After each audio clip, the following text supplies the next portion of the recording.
Hola, ¿qué tal? Es un gusto podernos comunicar por este medio, ya que no se nos es permitido reunirnos en nuestras congregaciones, grupos o células familiares. Entonces, permítanos compartirles una reflexión por este medio. Pero antes de entrar en el tema, quisiera puntualizar un asunto y es lo que he escuchado, lo que he visto por diferentes medios, de que ya estamos en el fin del mundo. Claro que no, claro que no. Todavía tenemos un poco de tiempo más en este planeta Tierra. En escatología hay acontecimientos, hay eventos que van marcando el tiempo en el que nosotros estamos viviendo y no, todavía no es el fin. Una de los cronómetros o relojes que nosotros podemos ver cuando hablamos escatológicamente es Israel, los acontecimientos que van pasando con este pueblo o con esta nación. Entonces nosotros vamos determinando en qué tiempo es en el que estamos viviendo. Pero esto fue lo que dijo nuestro Señor Jesucristo en Mateo capítulo 24, versos 6 al 8. Y oiréis de guerras y rumores de guerras. Mirad que no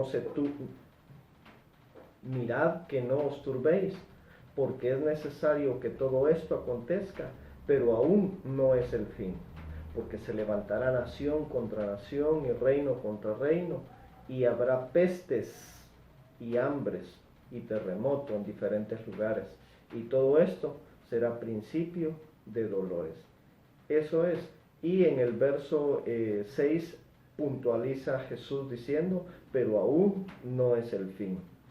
Entonces estamos en el momento donde llenos de dolor, de consternación, pero podemos confiar en el Señor de que Él tiene el control y antes que suceda el fin, Dios mío, esperamos que nuestro Señor Jesucristo venga por su iglesia específicamente, y es lo que nosotros conocemos como el arrebatamiento. Pero muy bien, después de mi corto saludo paso a lo siguiente, a lo que nos atañe en este momento, y es quisiera platicarles de un tema, y es gracia. En Hechos capítulo 13, verso 43,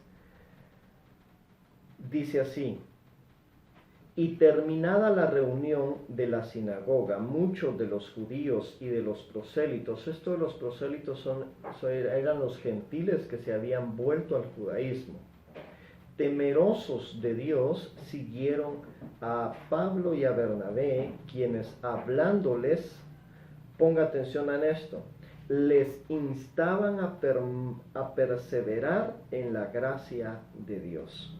Saulo de Tarso, quien después le conoceremos más como Pablo que como Saulo de Tarso, hacen su primer viaje misionero, visitan varios lugares, dentro de ellos puntualiza Hechos capítulo 13, verso 14, ellos pasando de Perge llegaron a Antioquía de Pisidia y entraron en la sinagoga en día de reposo y se sentaron. Entonces ellos, precisamente cuando ocurre esto, en el texto que leímos anteriormente, ellos estaban en Antioquía. Después de llegar ahí, le dan un tiempo para que hablen, y el apóstol Pablo toma la palabra y expresa varias cosas muy puntuales y muy certeras, pero en el verso 43 puntualiza esto. Cuando ellos se van de Antioquía, puntualiza eso, porque los demás no empiezan a seguir con el deseo de seguir escuchándoles a estos hombres hablar. Y puntualiza algo: les instaban a perseverar en la gracia de Dios. Y esto de perseverar es estar firme y no variar en lo que uno cree, en lo que es y en lo que se obra. Entonces quisiera en el nombre del Señor definir esto de gracia.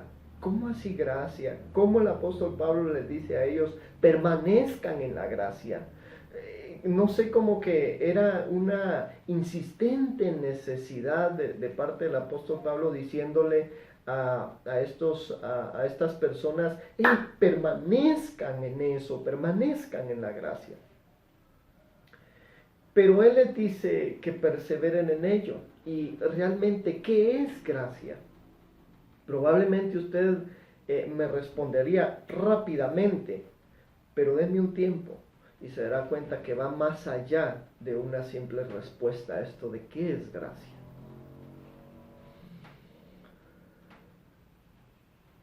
No comparto el concepto de la división, bueno, al 100% no comparto el concepto que se hace la división de tiempo de ley y tiempo de gracia. Déjenme le explico por qué. La gracia no es un concepto instituido por el cristianismo, no, porque allá en el Antiguo Testamento ya existía la gracia, ya había gracia. Pero en el Antiguo Testamento era una gracia regida por ley o por la ley. En medio de la ley dada por nuestro Creador Dios,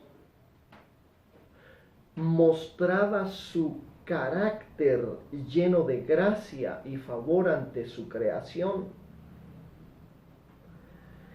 La gracia ya en el Nuevo Testamento fue instituida por nuestro Señor Jesucristo. Ya a partir de aquí, del Nuevo Testamento, con la venida de nuestro Señor Jesucristo, la gracia se manifestó en su plenitud, no solamente como parte del carácter de Dios, ahora como la esencia misma de Dios en esta tierra. Por eso escuche Romanos capítulo 6, verso 14, dice, porque el pecado no se enseñoreará de vosotros, pues no estáis bajo la ley, sino bajo la gracia. Y San Juan capítulo 1, verso 17 dice, pues la ley por medio de Moisés fue dada, pero la gracia y la verdad vinieron por nuestro Señor Jesucristo. Entonces existía gracia antes de la venida de nuestro Señor Jesucristo y existe gracia a partir de la venida de nuestro Señor Jesucristo, pero como su esencia total, manifestándose Dios en Jesucristo, lleno de gracia y de bondad. El sentido esencial de la palabra gracia es maravilloso, que tanto hebreo, griego o latín, el sentido que le da a esta palabra de gracia no se atribuye específicamente a el regalo o la recompensa de dicha gracia. No. Sino de que se le da más énfasis a el que hace la gracia, al portador de gracia. Y permítame ilustrarle esto con este ejemplo. Y es que estas, ya sea griego, hebreo o latín, hace referencia a cuando una persona de alto rango que tenía esclavos hacía un acto de gracia con ellos, dándoles algo, haciendo algo por ellos. Y estas palabras en su esencia no hacen referencia a el acto mismo, hace referencia a quien hizo el acto. Por lo tanto, no se trata de nosotros, se trata de Jesucristo, la gracia. En Efesios capítulo 2, verso 8 dice, porque por gracia sois salvos por medio de la fe. Y escuche esto, y esto no de vosotros, pues es don de Dios. Comprender esto, mis queridos hermanos, quita un peso excesivo de nuestros hombros, porque la gracia no depende de lo que nosotros hagamos, lo que nosotros somos, no, depende de alguien, y ese alguien se llama Jesucristo. En Romanos capítulo 9, verso 16 dice así, así que no depende del que quiere, ni del que corre. Escuche bien esto, porque he escuchado a predicadores y predicadores de muy alta alcurnia, y este pasaje lo dicen mal. Así que no depende del que quiere ni del que corre. Escuche bien, sino de Dios que tiene misericordia. No es del que Dios tiene misericordia, no, es de Dios que tiene misericordia. Así es de que la gracia no depende de usted, no depende de mí, depende de alguien, y ese alguien se llama Jesucristo. Y este podría ser un llamado a no tomar en poco la gracia maravillosa de nuestro Señor Jesucristo. Mucha gente ha tomado la gracia de Dios como algo ligero e intrascendente porque no comprenden su inmensidad. Mas la gracia de Dios es algo tan grande como su amor o tan incomprensible como el perdón mismo de pecados. Es su gracia la que aún sostiene este mundo. Es por su gracia por lo que aún usted y yo vivimos. Déjenme hacer referencia a la gracia en el Antiguo Testamento. Hay unos momentos, lugares o personas donde Dios mostró su carácter lleno de gracia. La primera mención de gracia en el Antiguo Testamento la encontramos en Génesis capítulo 6, verso 8. Dice, pero Noé halló gracia ante los ojos de Jehová. Y esta palabra gracia en hebreo es una palabra que se gen. Desde aquí, desde la garganta saliendo gen. Otros lo escriben como chen o gen, pero en sí la palabra es gen. Y a su raíz etimológica hebrea significa echar tienda o hacer tienda, acampar, hacer morada, descansar. En este caso, su primera traducción es declinar o bajar su ira. Así podemos contemplar cómo Dios, bajando su ira, viene a acampar con Noé. Ese es un tiempo de gracia. Y podemos notar que allá en el Antiguo Testamento, Dios eventualmente bajaba en diferentes manifestaciones y lo podemos contemplar. Pero no se quedaba permanentemente. Pero ya después que nuestro Señor Jesucristo, Dios manifestándose a través de Él, Jesucristo asciende a los cielos y el Espíritu Santo queda aquí permanentemente en nuestro planeta Tierra. Por eso la escritura es en 1 Corintios 3:16, ¿acaso no sabéis que sois templo de Dios y que el Espíritu de Dios está en vosotros? Ahora ya no nos convertimos nosotros en un campamento de Dios en esta tierra. Ahora somos templo, es permanencia de Dios en esta tierra. Entonces, allá en el Antiguo Testamento, aquí en esta palabra gen, Dios acampa con Noé como una muestra de su gracia, librándolo del diluvio. De Moisés también se menciona que él halló gracia delante de Dios. Por eso la escritura dice en Éxodo capítulo 33, verso 13, pues bien, si he hallado gracia a tus ojos, te ruego que me muestres ahora tu camino para que te conozca y halle gracia a tus ojos. Y mira que este pueblo es tuyo, le dice Moisés. Podemos afirmar que Moisés obtuvo la gracia de Dios o halló gracia delante de sus ojos por el resultado, porque Éxodo capítulo 33, verso 23 dice, después apartaré mi mano y verás mi espalda mis espaldas, pero no se verá mi rostro. Entonces, obtuvo lo que necesitaba, no en su totalidad, pero lo obtuvo porque Moisés halló gracia. Otra persona que halló gracia delante de los ojos de Dios fue Abraham. En Génesis capítulo 18, verso 3 dice, y dijo, Señor, si he hallado gracia en tus ojos, te ruego que no pases delante de tu siervo, que no te vayas, quédate. Y se quedaron. Esta es la figura de los 3 varones que visitan a Abraham.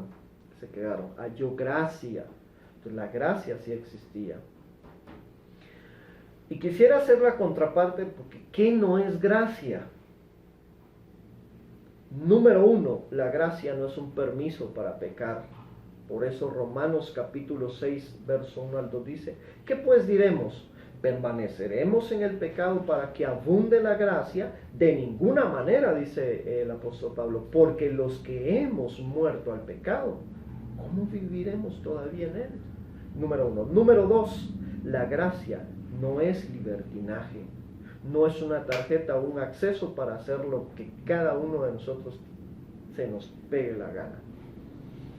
En Judas capítulo único, verso 4 dice, porque algunos hombres han entrado encubiertamente, los cuales desde de antiguo habían sido destinados para esta condenación.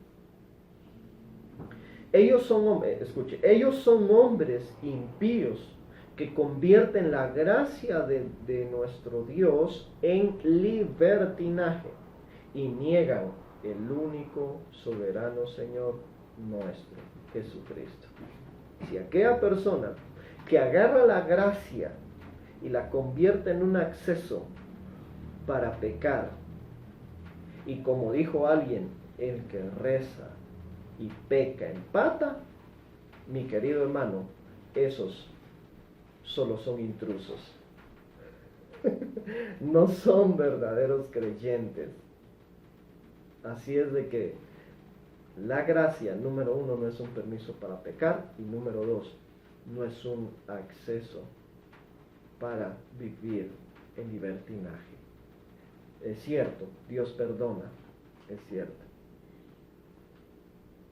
Pero eso no quiere decir de que podamos vivir como a nosotros se nos pegue la gana.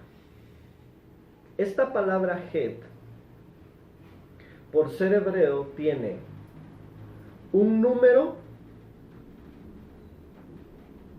que es una numerología, tiene un pictograma, y estas dos cosas quisiera dejarles en sus corazones antes de ir ascendiendo en el mensaje, y es, esta palabra tiene el número 8 en su numerología, esta palabra hebrea het, que quiere decir entre dos cosas, o entre muchas cosas, nuevo comienzo, y el valor numérico, como es 8, es como un reinicio.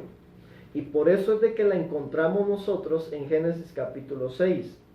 Porque si usted se recuerda, en Génesis capítulo 6 la escritura relata el diluvio, donde toda carne fue destruida y solo hubieron 8 personas que volvieron a poblar el planeta, a reiniciar en su vida. Lo siguiente es el pictograma. Cada letra del alfabeto hebreo tiene un dibujo, una imagen que representa dicha letra. Impresionantemente, el dibujo de esta letra het, su numerología sería 8, y su imagen, su dibujo representando esta letra, es como un cerco que tiene una línea arriba y 3 divisiones. Y este dibujo, si algo representa, mi querido hermano, es la protección de Dios para su pueblo en este periodo maravilloso de gracia.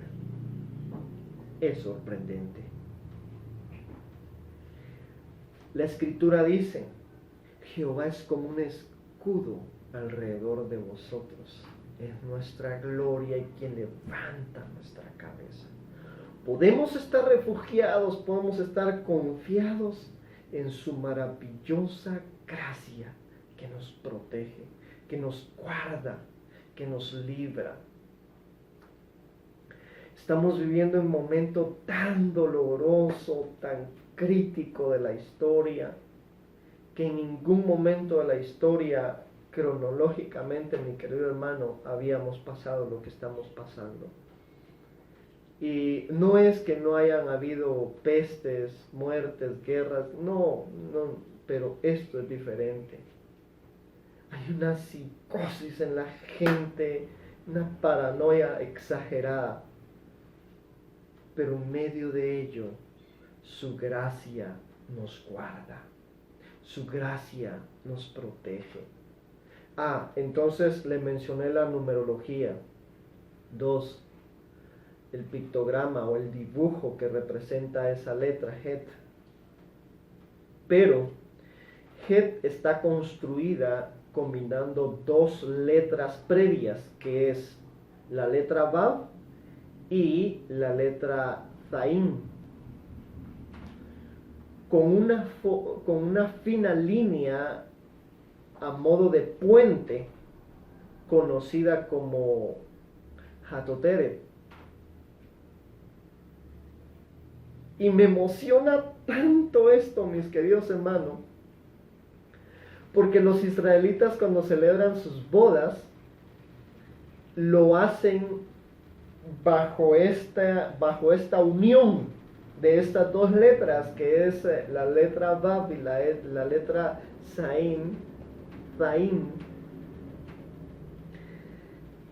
porque simboliza la unión matrimonial entre el hombre, escuche bien, la unión matrimonial dentro del hombre y la mujer. Y creen de que se unen en ese matrimonio sagrado, esa institución sagrada, creyendo por gracia en esa unión. Y para finalizar, yo quisiera puntualizar. Número 1. El reinicio es un nuevo comienzo por su pura gracia. Por su gracia usted puede volver a iniciar, independientemente de lo que sea, pero es por su gracia. Los cielos y la tierra pasarán, pero su palabra no pasará, mis queridos hermanos, y su palabra es verdad. Y solo que nos apoyemos en su pura gracia, vamos a volver a iniciar, independientemente por lo que estemos pasando. Número 2, que en medio de este caos en el que vivimos, Dios nos guarda por su pura gracia. Por su pura gracia. Y que así siga, mis queridos hermanos. Y rogamos a Dios que así sea y que así siga. Número 3.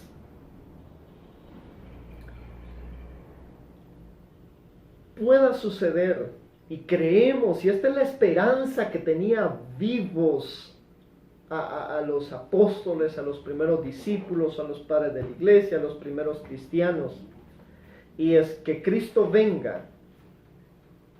Por favor, entendamos bien esto. En la cronología escatológica es la iglesia será arrebatada, será levantada antes de la gran tribulación. Antes que sucedan los caos más escalofriosos que podamos nosotros entender en este tiempo. Y estoy hablando de esa venida de nuestro Señor Jesucristo, donde la iglesia se reunirá, se juntará en las nubes con Cristo Jesús. Esperamos eso y efectivamente la Escritura dice, el Espíritu y la novia dicen, ven, ven Señor Jesús. Esperamos esa venida. Y si creemos, como algunos dicen, que ya está el fin del mundo, Dios bendito, Dios nos guarde, porque no nos queremos quedar. Porque si así fuera, el Señor Jesucristo ya habría arrebatado así a su iglesia. Y número 4, si no nos toca tarde o temprano, partiremos de este planeta Tierra. Y es por su pura gracia que viviremos y nos mantendremos y trataremos de mantenernos puros delante del Señor. Porque las Escrituras en 1 Tesalonicenses capítulo 4 verso 16 dice, el Señor mismo con voz de mando, con voz de arcángel y con trompeta de Dios descenderá del cielo. Entonces los muertos en Cristo resucitarán primero. Ya sea que nos vayamos por cualquier vía de este planeta, mis queridos hermanos, podemos confiar en su pura gracia. No quisiera terminar este momento sin el deseo de poder suplicarle a usted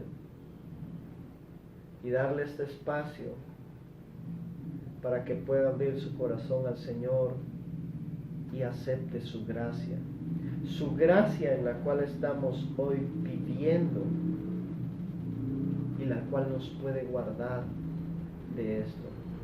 Y si no es así, tarde o temprano partiremos con Él. Pero es necesario que usted y yo podamos permitirle a Jesús sea el Señor de nuestras vidas. ¿Qué le parece si ahí en su lugar, ahí donde usted está, por casualidad encontró este material, le abre su corazón a Jesús y le permite que Él sea el Señor de su vida, el que le guíe, el que le guarde por su pura gracia? Abra su corazón al Señor y ore ahí en su lugar. Que el Señor le bendiga y le dejamos esto en su corazón. Piensa y medite en ello. Es por su pura gracia que todavía estamos aquí.